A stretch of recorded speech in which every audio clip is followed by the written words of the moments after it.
ولذلك ترى الأغنية العراقية وصلت إلى مدارات بعيدة حقيقة. يعني هذا تصريح للأستاذ محمد عبد الوهاب يقول الأغنية العراقية وصلت إلى مدارات أبعد حتى من الأغنية المصرية. ولذلك يعني أنا أعددت ورقة بسيطة جدا ولا أريد أن أطيل عليكم، وطبعا أتحدث بحضرة أساتذة الفنانين وهذا شرف لي. الأغنية العراقية بين الأمس واليوم.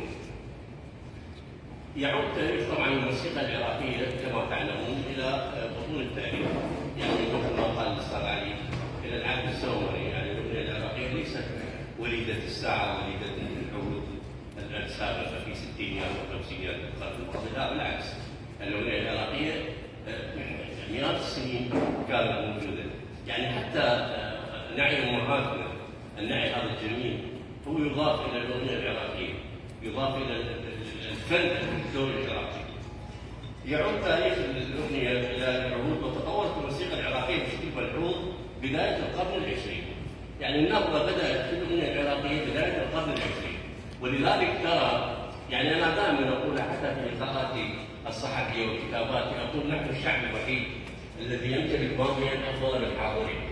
ولذلك ترى يعني لو نعود قليلا وليس بعيدا إلى السبعينيات والستينيات القرن الماضي، نرى أن هناك عادات وتقاليد وصفات وأخلاق تختلف، حتى المنظومة الأخلاقية تختلف تماما عما هو عليه الآن.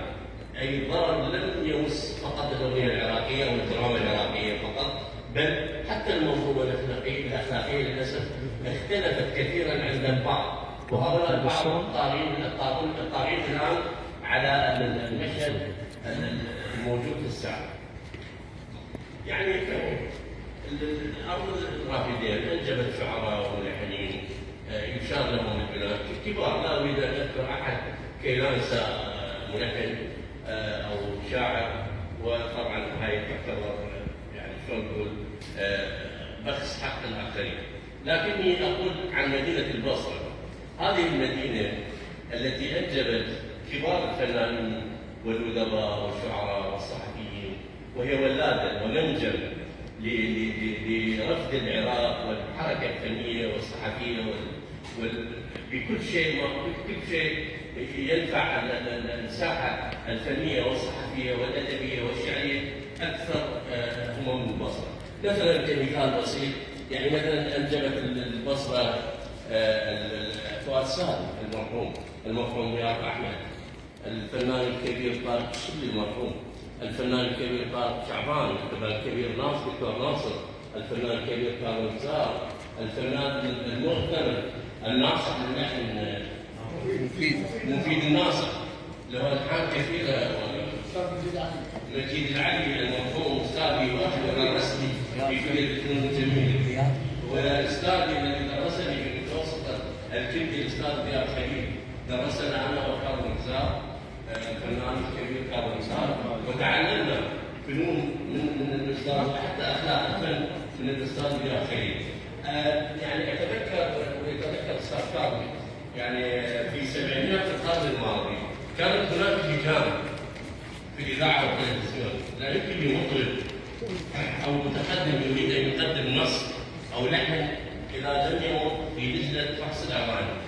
أحد الإخوان من مدينة البصرة ولا أذكر اسمه كان مطربا في البصرة، تقدم للجنة في بغداد في الإذاعة والتلفزيون آنذاك في 79 أستاذ كارل زار يتذكر وصديق لنا، تقدم بوساطة جميل كان، لكنه تعرف اللجان تريد هناك مواصفات في الصوت، وعلى يعني هناك مواصفات فنية خاصة للجنة حتى يوافقون عليه. فسئل أحد المسؤولين عن اللجنة قال له أنت بالبصرة تشتغل؟ قال له أشتغل فلان، عندك عائلة؟ قال له نعم.